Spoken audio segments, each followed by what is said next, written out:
The morning was bright but heavy with tension around the courthouse. People walked in and out, some rushing with papers clutched tightly in their hands, others standing in small groups whispering about their cases.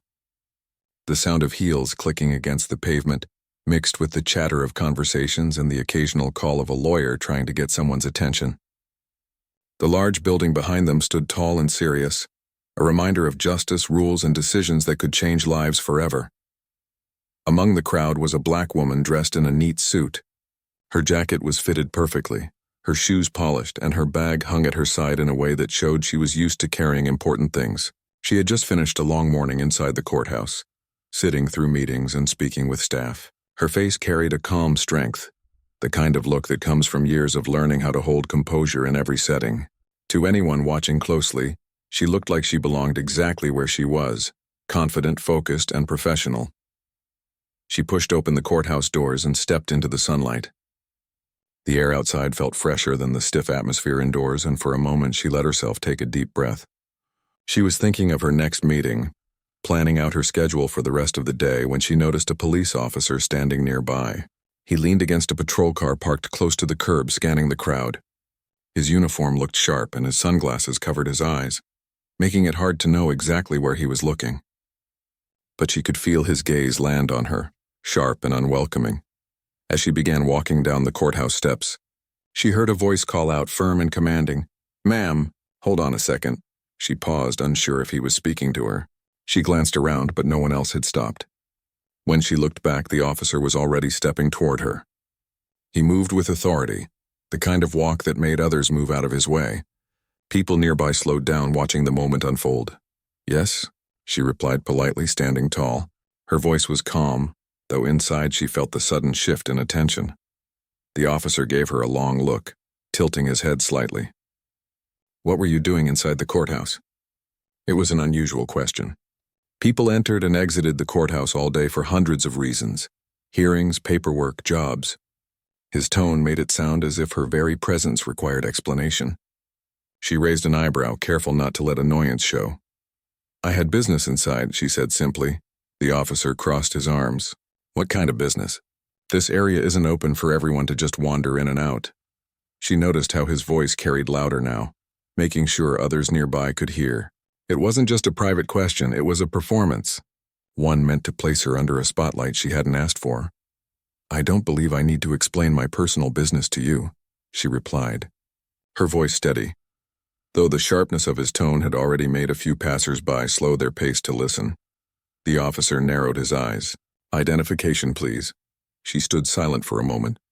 Her instinct told her not to hand over anything, not to give in to the idea that she needed permission to simply walk out of a public building. Still, she understood how quickly these situations could spiral. Around them, the small crowd that had gathered pretended to check their phones or whisper to one another, but their attention was locked firmly on the scene. "May I ask why you're requesting my identification?" she asked carefully. "Because," he said, his tone hardening, "I need to know if you belong here. We can't just have anyone loitering around the courthouse. Safety is our responsibility." The word belong hung heavy in the air. She caught it immediately, as did some of the people standing nearby. A couple of them frowned, shifting uncomfortably. She took a deep breath, reminding herself not to let anger take over. She had spent years learning how to keep her tone measured, even in moments where unfairness burned hot beneath the surface. "I assure you, officer, I was inside the courthouse for official reasons," she said, her eyes steady on him. There's no cause for concern, but he wasn't satisfied. He stepped closer, now standing just a few feet from her. "Official reasons?" he repeated. "Like what, jury duty? Paperwork? Visiting someone? Or were you just hanging around?" His questions came one after the other, sharp and pointed, designed to unsettle. The woman could feel the tension growing, the curious eyes of strangers fixed on her. Some looked sympathetic, others wary, but no one stepped in. For a moment, she considered simply showing her ID to make the encounter end faster. But deep inside, something told her this wasn't about identification. It was about assumption. Her lips pressed together before she spoke. "I don't believe this line of questioning is appropriate," she said firmly, "and I'd like to continue on my way now." The officer's jaw tightened. "Not until I see some proof." The silence that followed was thick, The courthouse doors behind them opened and closed with more people trickling out, some catching sight of the scene and pausing to see what was going on. The officer stood tall, his hand resting near his belt, his posture one of control. The woman stood just as tall, her face calm but her eyes sharp, refusing to shrink under his gaze. The moment stretched on, heavy with an invisible weight. Around them, the city kept moving, but in that small space outside the courthouse, time felt slowed. Every look, every word, every breath seemed to matter more. She could sense this wasn't just about her. It was about something bigger, something many people had experienced but rarely spoken about openly. She tightened her grip on her bag, ready to respond again, knowing this was only the beginning of a moment that would soon unravel into something larger than either of them expected. The woman stood her ground, trying not to let frustration show on her face. The officer's voice was louder now, making sure everyone nearby could hear. His words carried a tone of suspicion, as if she had already done something wrong just by standing there. The people walking past slowed down, some pretending to look at their phones but clearly paying attention to what was unfolding. The officer tapped the side of his belt with his hand. A subtle move, but one that carried weight. His stance was wide, his chest pushed forward, and his tone became sharper. "I'm asking you again. Identification," he said. "It shouldn't be that hard if you have nothing to hide." She took a deep breath, her fingers gripping the strap of her bag a little tighter. Every instinct told her to push back, to remind him that she had every right to be there. But she also knew the wrong word, the wrong tone could turn this moment into something far more dangerous. Her heart beat steady but strong. She had worked too hard, achieved too much to allow this man's assumptions to shake her. "Officer," she began, her voice calm but clear. "I've just come from inside the courthouse. I had official matters to attend to. That should be enough for you to understand that I belong here." He let out a short laugh, shaking his head as if she had said something amusing. "Everyone says they had official business," and he replied. "That doesn't mean I'm going to take your word for it. I need to see proof." The crowd around them shifted slightly. A woman standing near the courthouse doors frowned, whispering something to the person beside her. A man with a briefcase paused mid-step, watching the exchange closely. The air was heavy with discomfort, as if everyone recognized the unfairness of the situation but no one wanted to get involved. The woman adjusted her posture, standing even taller. "With all due respect, I haven't done anything wrong," she said. "I don't owe you an explanation for simply walking out of a courthouse." His face hardened, his jaw tightening. "That's exactly the kind of attitude that makes me suspicious," he shot back. "Why not just show me your ID and we can be done with this?" The woman could feel eyes on her from every direction. Her professional suit, her composed manner, even the folder she carried from her meeting, none of it mattered in this moment. To him, she was someone to question, someone to doubt. The injustice of it pressed down on her chest, but she refused to let it break her composure. Her voice came firm now. "Suspicion is not a reason to stop me. You don't have cause. I know my rights."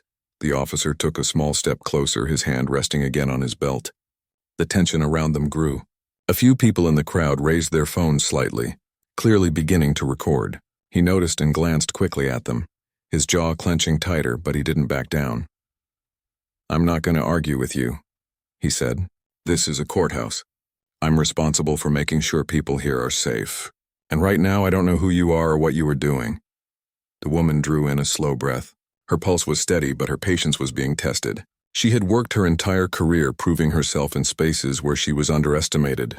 She had faced obstacles, bias, dismissals, but she had always pushed forward with dignity. This moment was no different. She knew she had to maintain her calm even when his voice tried to strip her of it. "Safety isn't the same as suspicion," she said firmly, "and I am not a threat. I've told you that I had official matters inside. That's the truth. There is no more to it." The officer stared at her, his lips pressing into a tight line. He was used to people backing down, handing over what he asked for, letting his authority end the conversation. But she wasn't backing down, and that unsettled him. The silence stretched again. Around them, the crowd grew larger. People whispered, exchanged looks, and some shifted uncomfortably as the officer's voice continued to rise above the noise of the city street. The courthouse doors opened once more, and a small group of employees stepped outside. They noticed the scene right away, pausing near the steps as their eyes landed on the woman. Still, the officer pressed forward. If you don't have anything to hide, then it should be easy. Show me your identification, tell me why you were here, and we'll all move on. Her eyes narrowed, though her voice remained calm. It's not about having something to hide. It's about principle. You singled me out without cause. You decided that I don't belong here, and now you're trying to justify that assumption. He blinked, caught for a moment by the sharp truth in her words. But his pride, his uniform, the eyes of the crowd, none of it would allow him to admit fault. Instead, he squared his shoulders and said, "Ma'am, I'm doing my job. Don't make this harder than it needs to be."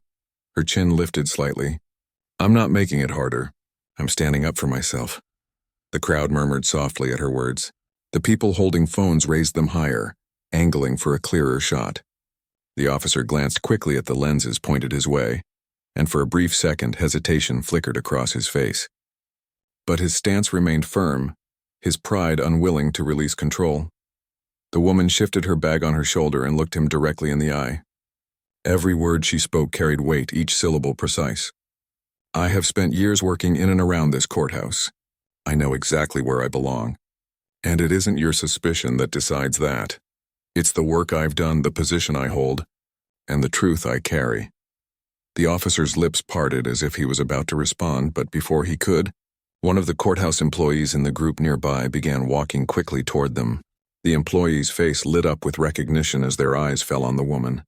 They raised a hand in greeting, their voice cutting through the thick air of the standoff. "Director, I didn't know you were still here." The crowd shifted again, the word hanging heavy in the space. The officer's head snapped toward the employee, then back at the woman. Confusion crossed his face for the first time. The murmurs in the crowd grew louder, people exchanging glances as the meaning of that single word, director, settled in. The officer, so certain in his questioning, suddenly found himself at the edge of something he hadn't expected. The moment the courthouse employee called out to her, the entire scene shifted. What had felt like a standoff suddenly cracked open. The woman turned her head toward the voice, her calm expression softening just slightly as recognition flashed across her eyes. She gave a small nod, polite but steady, acknowledging the greeting. "Director," the employee said again, this time with more emphasis, as if to make sure everyone nearby heard it. Their tone carried respect, admiration even, the kind of tone people used when speaking to someone who held an important position. The officer froze. For the first time since he had stepped toward her, his face betrayed uncertainty. His lips parted slightly, his brow furrowed, and he looked between the woman and the employee with confusion. The crowd picked up on it instantly. Murmurs rippled through the people standing nearby. Phones that had been raised just to record suddenly shifted as people whispered to each other about what they had just heard. "Director? Did they say director?" One person muttered under their breath. "Wait, she works here?" Another whispered. The woman stood still, her posture dignified as always. She hadn't needed to say anything. Her presence, her calm resistance, and now the recognition of someone who knew her spoke louder than words. She adjusted the strap of her bag on her shoulder and waited, letting the weight of the revelation sink in.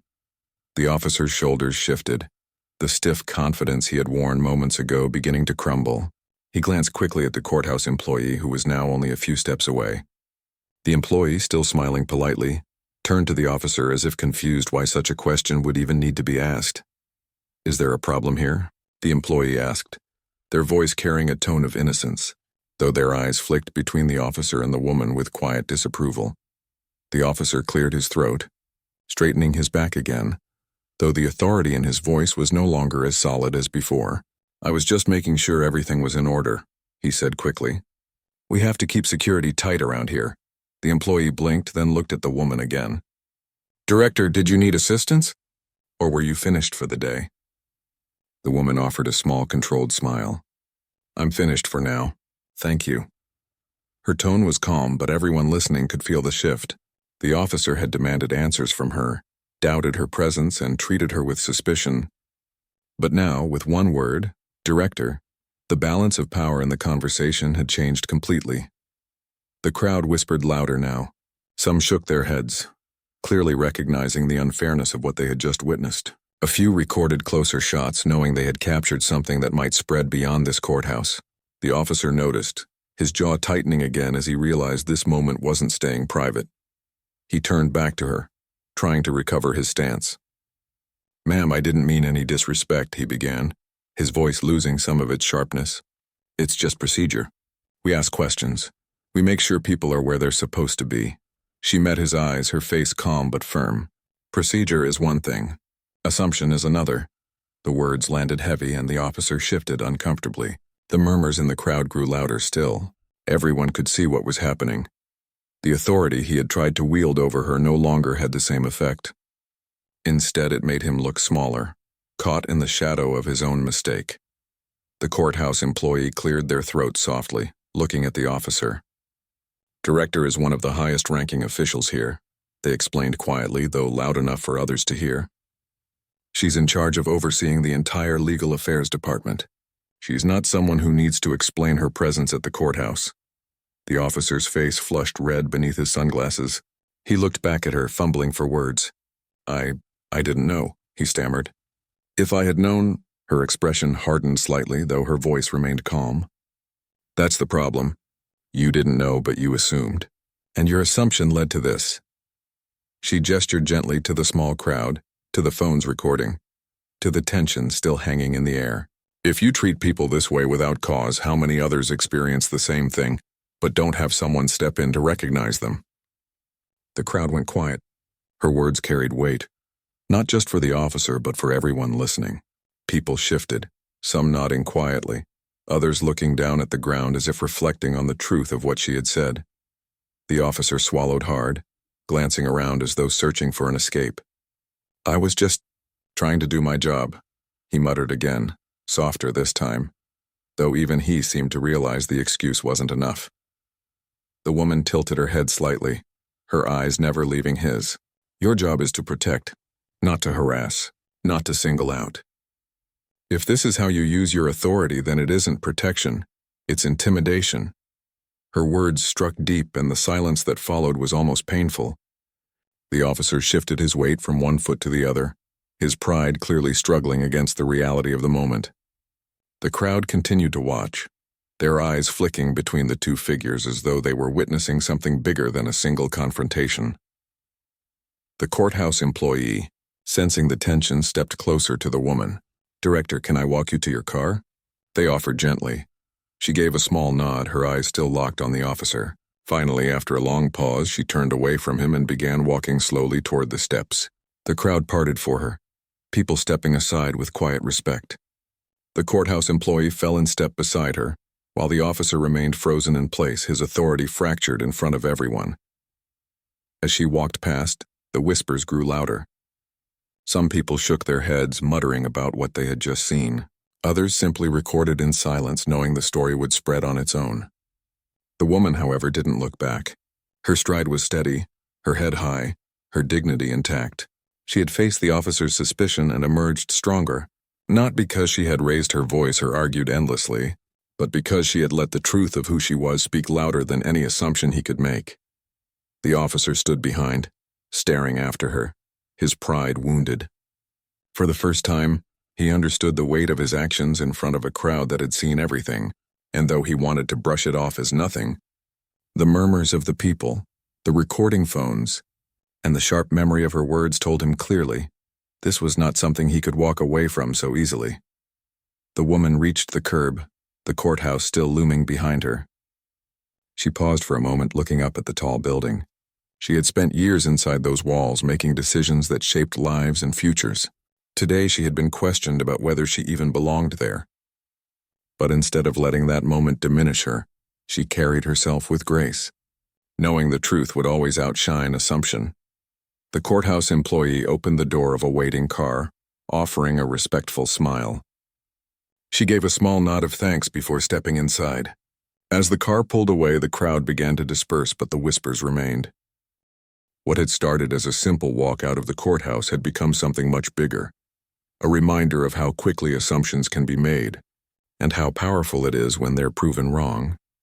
And though the officer remained standing near the steps, still trying to regain his composure, everyone who had witnessed the exchange knew the truth. The director had left the scene with her dignity stronger than ever, and he had been left with a lesson he could not easily forget. The officer remained frozen near the courthouse steps long after the director left. His jaw tightened and his eyes darted to the crowd that had witnessed everything. Some people were still lingering, whispering, while others walked away shaking their heads. The weight of the moment pressed heavily on him. He had stepped into the situation full of confidence, sure of his authority, but it had all unraveled in seconds. And now, with cameras recording and eyes watching, there was no undoing what had just happened. Inside the courthouse, word spread quickly. Employees who had seen the encounter spoke to others, and soon, whispers filled the halls. By the time the director returned to her office later that afternoon, people were already aware of what had taken place outside. Some staff members stopped by her office door to quietly ask if she was all right.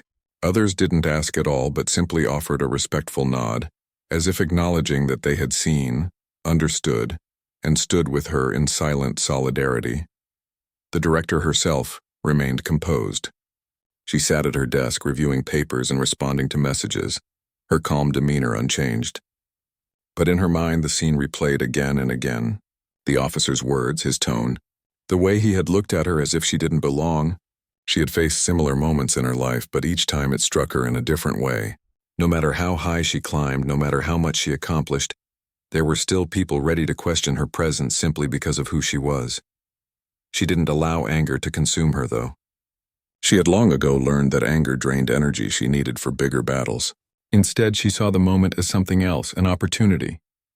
What happened outside the courthouse was not just about her. It was about everyone who had ever been made to feel like they didn't belong in a space they had every right to occupy. It was about shining light on assumptions that went unchecked for too long. Meanwhile, the officer was pulled aside by his supervisor later that day. The incident had already reached the higher offices of the department. A report had come in, not from him but from those who had witnessed it. The supervisor's face was stern as they closed the door of the office. "What exactly happened out there?" the supervisor asked. The officer shifted uncomfortably in his chair. "I was just doing my job. She looked suspicious and I wanted to make sure everything was in order." The supervisor leaned back, unimpressed. "Suspicious?" "She's the director-in-chief of legal affairs, one of the highest-ranking officials connected to this courthouse. And you stopped her outside the building as if she were trespassing." The officer's face grew red. "I didn't know who she was. I was following procedure." The supervisor shook their head. "There's a difference between procedure and profiling. And right now, this department is going to have to answer questions about your actions. Do you understand the position you've put us in?" The officer didn't respond right away. His mind replayed the look on her face, the crowd, the phones raised, the word director ringing in his ears. He thought about how sure he had been when he demanded her ID, how much power he thought he held in that moment. And now, sitting in his supervisor's office, he realized how quickly it had all turned against him. Back in her office, the director received a message requesting her presence in a meeting with courthouse leadership. She knew what it was about before she even walked into the room. When she entered, several senior officials were already seated, their expressions serious but respectful. "Director," one of them began, "we want to first make sure you're all right after what happened today." She nodded politely. "I appreciate that. I'm fine, but I think the bigger question is whether the system itself is fine, because what happened today isn't about me alone. It's about what could happen to anyone." Her words hung in the room and the officials exchanged glances. They knew she was right. The incident wasn't just a matter of one officer and one confrontation. It was a reflection of something much larger: assumptions, bias, and the misuse of authority. "We plan to conduct a full review of the situation," another official said carefully. "The officer will be questioned, and we'll determine the appropriate steps." The director leaned forward slightly. Her voice was calm but carried an undeniable strength. "A review is necessary, yes, but I hope it doesn't stop there. Because this isn't about punishing one person. It's about addressing a pattern. If we pretend this is just an isolated mistake, then we miss the chance to make meaningful change." The room went quiet again. The officials listened, and though they didn't say it outright, they knew she was right. Her words carried weight, not only because of her position, but because of the truth behind them. Outside the courthouse, the story began to spread further. Someone had uploaded one of the videos recorded during the encounter. Within hours, it began circulating on social media. People commented on the calm strength of the woman, the arrogance of the officer and the powerful reveal of who she truly was. The video sparked debates, discussions, and reflections across the community. Some comments expressed outrage. Others expressed admiration for the way she had handled herself. And many spoke of their own experiences, times when they too had been questioned, doubted, or treated as though they didn't belong. The story had struck a chord far deeper than the walls of the courthouse. The officer, meanwhile, faced a storm he hadn't anticipated. His name wasn't mentioned publicly at first, but within the department everyone knew who he was. Colleagues avoided eye contact in the hallways. Some whispered quietly when he passed by. The pride he had carried so confidently now felt heavier, like a burden he couldn't shake. For the director, the days that followed were busy. She continued her work as usual, attending meetings, reviewing cases, and guiding her department. But everywhere she went, people treated her with a new layer of respect, not just because of her title, but because of how she had carried herself in the face of disrespect. She hadn't shouted. She hadn't lost her composure. She had stood her ground with dignity, and people had noticed. One evening, as she prepared to leave the office, a young intern stopped by her door. They hesitated at first, nervous, but then spoke. "Director, I just wanted to say, I saw what happened the other day. And the way you handled it, it inspired me. It made me realize we don't have to shrink when someone doubts us. We can stand tall like you did." The director smiled warmly. "Thank you. That means a lot. Remember, your worth is not decided by someone else's assumptions. It's defined by who you are and what you do. Never forget that." The intern nodded, visibly moved, and left with a renewed sense of confidence. The director leaned back in her chair, thinking about how even moments of unfairness could be turned into lessons for others. She had turned what could have been a humiliating encounter into a powerful reminder, not only for herself but for everyone who witnessed it. As the week went on, the calls for accountability grew louder. Community groups began speaking out, using the incident as an example of why change was needed. Local leaders invited the director to speak at a forum about justice and fairness. She agreed, knowing her words could help turn frustration into progress.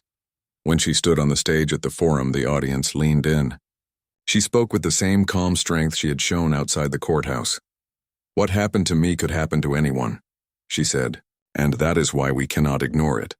Authority is not a weapon. It's a responsibility. When it's misused, even in small ways, it chips away at trust. And without trust, there can be no real justice." Her words drew applause, not just polite clapping, but genuine appreciation.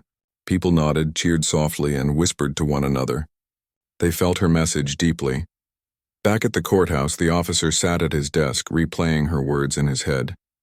He didn't want to admit it, but something inside him shifted. For the first time, he began to see that his actions had been more than a simple mistake. They had been a reflection of assumptions he carried without even realizing it. And now, with the world watching, he couldn't ignore that truth any longer. The director, meanwhile, walked forward with quiet determination. She knew the journey ahead would not be easy. Change never was. But she also knew that every step mattered. What had started as a moment of harassment had become a turning point, not just for her, but for an entire community ready to face uncomfortable truths. And as she left the forum that night, the crowd's applause still echoing in her ears, she carried with her the certainty that dignity, when held firmly, could turn even the harshest moments into a force for change. The days turned into weeks, and the courthouse slowly returned to its normal rhythm. But even as cases were argued, documents filed, and hearings held, the memory of that confrontation outside the building lingered. People who had witnessed it still spoke about it quietly in hallways. Some replayed the video online, sharing it again and again. It had become more than just a moment. It had become a lesson that stayed in people's minds. For the director, life continued with the same demanding schedule. She moved through her responsibilities with the same poise she always carried. But now, everywhere she went, there was a quiet acknowledgement. Staff greeted her with even more respect. Interns and younger employees looked at her as though she was more than just a leader. She was a role model who had shown them how to face adversity without losing dignity. One afternoon, she walked through the courthouse corridor and noticed a small group of people gathered near a bulletin board. They were discussing new policies being proposed. The incident outside had sparked deeper conversations about how law enforcement engaged with the public, especially in places meant to represent fairness and justice. Flyers about community accountability meetings were posted, and forums were being planned. The director paused for a moment, listening. She didn't interrupt, but she smiled inwardly. Change was slow, but it had begun. Meanwhile, the officer who had stopped her found himself under heavy review. His department had opened an internal investigation. He sat through hours of questioning, his every word scrutinized. At first, he tried to defend himself, repeating the same line. He was only doing his job. But as the investigation deepened, he could no longer ignore the truth. His actions hadn't come from procedure. They had come from assumptions he hadn't questioned. The videos were played in front of him. He watched himself standing tall, demanding, suspicious, while she remained calm and steady. He saw the way the crowd reacted, the way people whispered, the way phones had risen into the air to capture the moment. Most of all, he saw the look on her face, the quiet strength, the unwavering calm. And when the word director was spoken, he saw himself falter.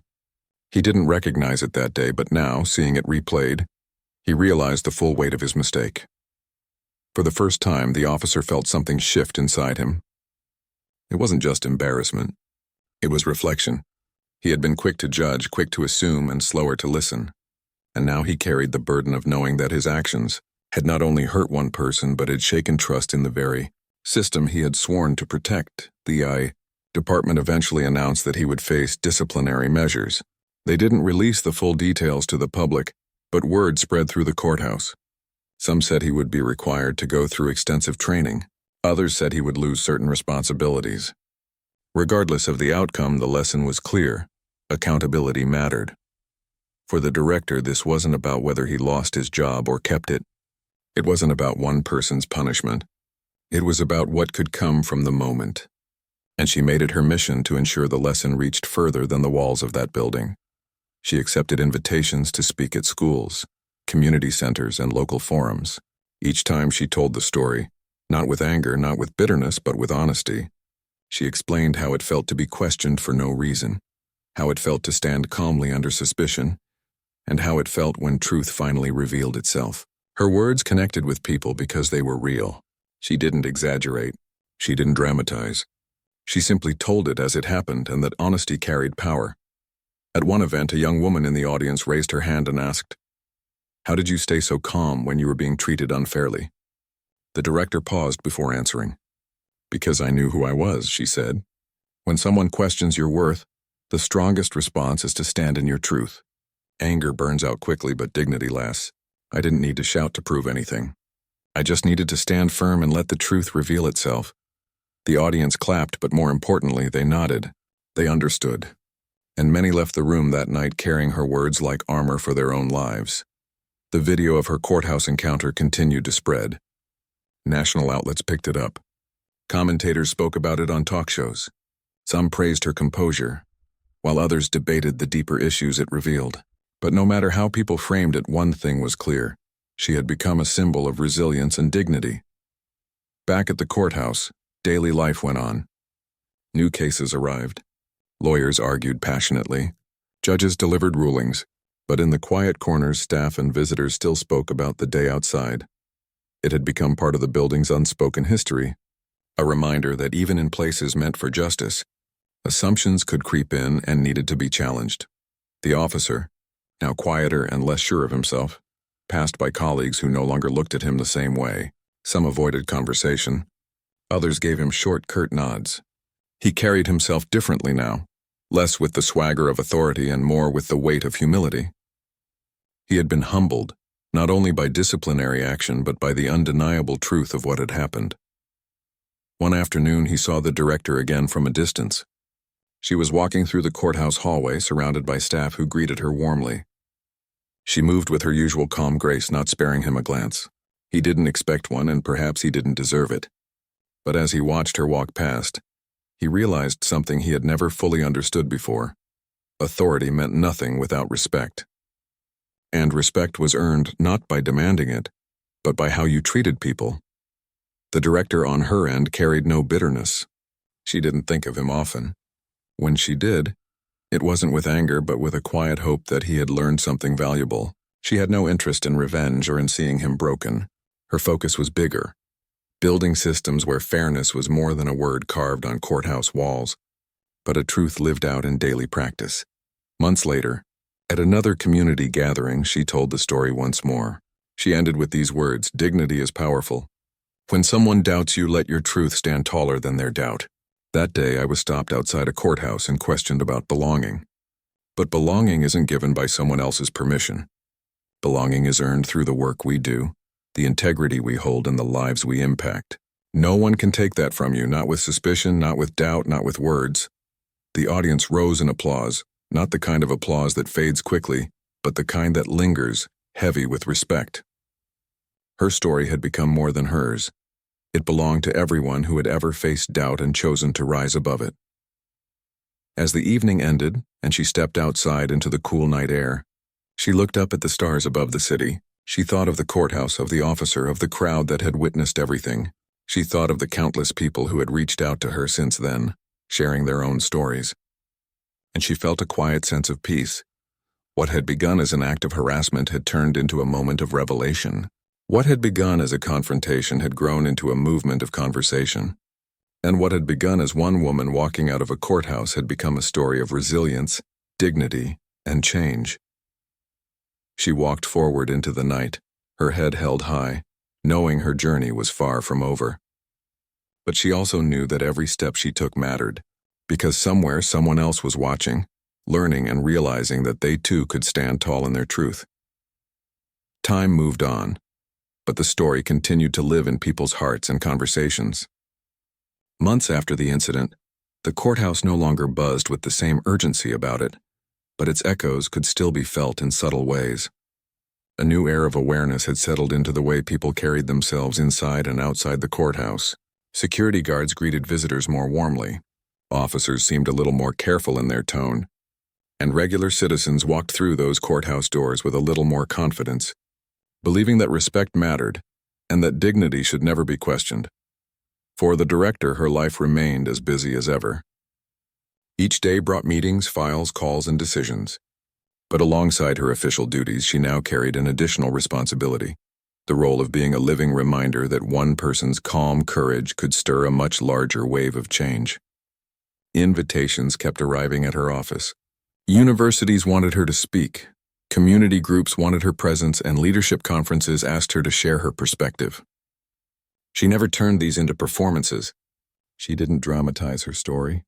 She simply spoke with honesty and clarity, and people listened because her words carried the weight of truth. At one gathering, a retired teacher stood up and said, "I've taught children for over 40 years. I always told them that respect is not just what you demand, but what you show. But lately it feels like we've forgotten that lesson. Thank you for reminding us." The director smiled warmly, responding, "Sometimes we forget the simplest truths. Sometimes it takes a difficult moment to bring them back to the surface. But the important thing is that we don't just remember them, we live them." Her story wasn't just about her anymore. It became a lens for others to examine their own experiences. People wrote letters to her office telling her how they had faced doubt, suspicion, or unfair judgment in their own lives. Some shared that they had stayed silent, while others admitted they had reacted in anger. But reading about her calm presence had inspired them to think differently about how they might respond in the future. Meanwhile, the officer involved in the incident carried his own journey. He remained on the force, but the weight of what had happened stayed with him. He no longer moved through his work with the same unexamined confidence. Every time he approached someone on the street, every time he questioned a passerby, he remembered the courthouse steps. He remembered the eyes of the crowd, the voice calling her director, and the realization that he had judged wrongly. His colleagues noticed the change. He spoke less, listened more, and carried himself with a humility that hadn't been there before. Some said he had grown quieter. Others said he was trying to rebuild his sense of purpose. Whatever it was, he no longer brushed off the incident as routine.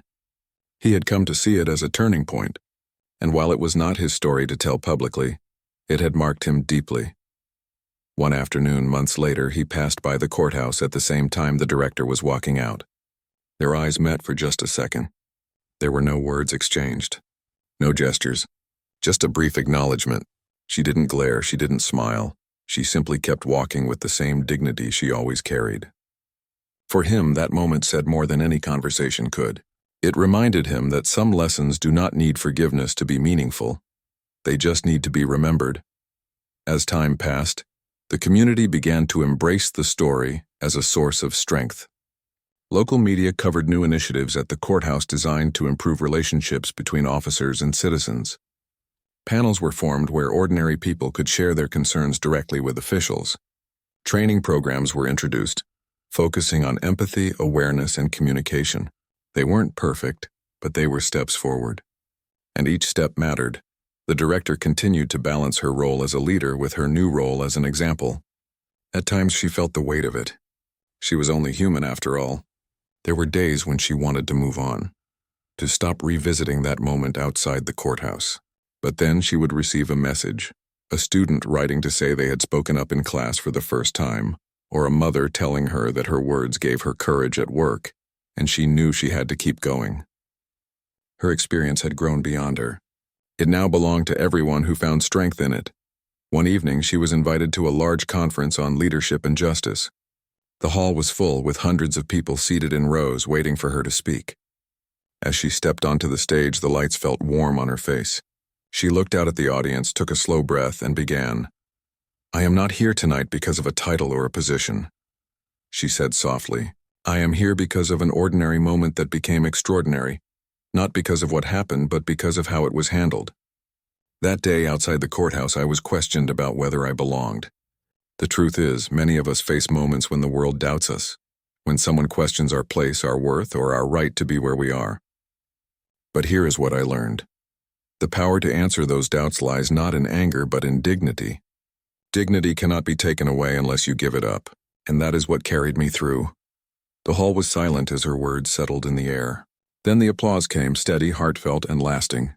She continued, sharing lessons not just about that moment, but about leadership, fairness, and the quiet strength of standing tall even when the ground feels shaky. That night, people left with more than just inspiration. They left with a sense of responsibility, to carry themselves with dignity, to treat others with respect, and to hold on to the truth that fairness begins in small, everyday choices. The director walked off stage and into the quiet of the backstage area. For a brief moment, she allowed herself to exhale deeply. She thought back to the very first second outside the courthouse when she had been stopped, questioned, and doubted. She remembered the rising tension, the stares of strangers, and the sharp tone of suspicion.